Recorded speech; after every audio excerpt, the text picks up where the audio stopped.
ও, আরেকটা কথা, Cristiano Ronaldo penalty miss করলে যে পরিমাণ ট্রল হয়, বিবিসি মিস্টিয়ানো পেনাল্টো লিখে দেয়। আজকে লিওনেল মেসি কী করছে? টাইব্রেকারের মতো এত ক্রুশাল একটা জায়গায় গিয়ে সে পেনাল্টি মিস করছে।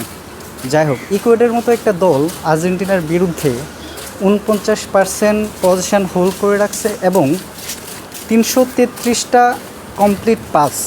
এটা কিন্তু অনেক বড় বিষয়। আর্জেন্টিনার মতো দলের বিরুদ্ধে ইকুয়েডরের মতো দল যখন খেলবে, তখন এরকম একটা স্টেট আপনাকে বলে দেবে তারা কত ভালো ফুটবল খেলছে।